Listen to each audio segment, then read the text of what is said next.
Chris Hipkins. To the Prime Minister, does he stand by all of his government's statements and actions? The Acting Prime Minister. Yes, in the strict context and with the full comprehension and understanding of how they were said in the first place. Supplementary question. Is the climate in a, quote, crisis entirely of humanity's making, end quote, as claimed by the Secretary-General of the United Nations at a meeting in Tonga yesterday, or is that crisis only a result of long-standing weather patterns, as implied by Winston Peters to Pacific leaders at the same meeting? Mr. Speaker, the reality is both are contributory. Everyone knows that. For example, the advent of the volcano in Tonga was 10 times stronger in terms of climate change than anyone contemplated. And to say that's of no matter is just to ignore facts. But both statements are correct. To the Prime Minister, does he agree with Winston Peters that, quote, carbon dioxide is 0.04% of the Earth's atmosphere, and of that 0.04%, the human effect is 3%, end quote? Or does he agree with NIWA that humans are responsible for 33% of carbon dioxide that is in the atmosphere now? With the greatest respect, I can't think of anyone who agrees with NIWA on that matter worldwide. Supplementary question, Mr. Speaker. Does the Minister of Foreign Affairs travelling to the Pacific and questioning the scientific consensus on climate change enhance or diminish New Zealand's standing and reputation in the Pacific? No such thing has happened. In fact, of the 14 countries... Now, do you want the answer or do you want to shout out like an inexperienced leader? Do you want the answer? You going to keep quiet? Well, of the 14 countries... Of the 14... yeah, very good. Just carry on with the answer.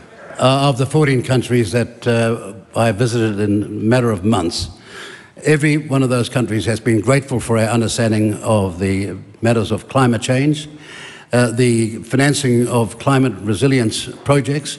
We launched, for example, just one the other day with respect to radar in Tonga, followed very hard upon, of course, the most dynamic recovery of the dart buoy tsunami warning of 17 dart buoys, which were let run down to the last one before an informed individual, you're looking at him, realised what a disaster this was, and all 17 are back in place now. And all of those countries, all those 14 countries, have been enormously grateful for two things: for seeing somebody turn up for the first time for a very long, long time, and what we're doing to help them. Supplementary question. Why does the Prime Minister believe that it's okay for the Minister of Foreign Affairs to travel to the Pacific and question the science of climate change in front of leaders who in some cases are finding their countries literally sinking into the ocean? Exaggeration. Because nothing of the sort is happening. The reality is when someone is giving an interview and makes a statement, it has to be seen in its totality, not just grab one little phrase, a few words, and think, I'll make a home run of that. Now look, if you're in a court of law, you'd never try that because you're bound to fail every case. Supplementary question, Mr. Speaker. Supplementary question, Honourable David Seymour. Thank you, Mr. Speaker. Was just now the first time that the Acting Prime Minister had heard in this House the assertion that, in fact, that the sea level is not rising, but the Pacific Islands are sinking? That's a question that the Minister has Actually, no responsibility I'd love for, nor any capability to scientifically answer. The Right Honourable Chris Hipkins. Supplementary question, Mr. Speaker. Does the Prime Minister agree with his Foreign Minister that, quote, the biggest tsunami in recent times was 1968, there's always climate change, end quote? If so, does he think that tsunamis are primarily caused by climate change or earthquakes? With respect, I don't pretend, no one pretends here to be a scientist on this matter. But one has to listen to the science. And the second thing is, it can be caused by a volcano. It can be caused by an earthquake. That's why we got the dart buoys out there. By the way, could I tell Mr. Seymour that actually in the Pacific, about 25% of the islands are actually, in fact, rising.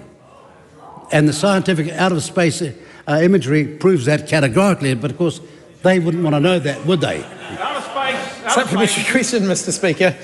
Is the Minister of Foreign Affairs' refusal to acknowledge humanity's contribution towards climate change a reflection of his government's abandonment of New Zealand's emissions reductions targets?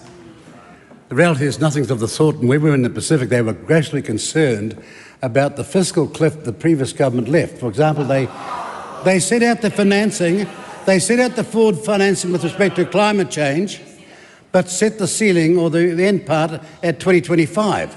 Not 26, 27, 28. It's as though this issue would be solved by 2025. That's how naive they were.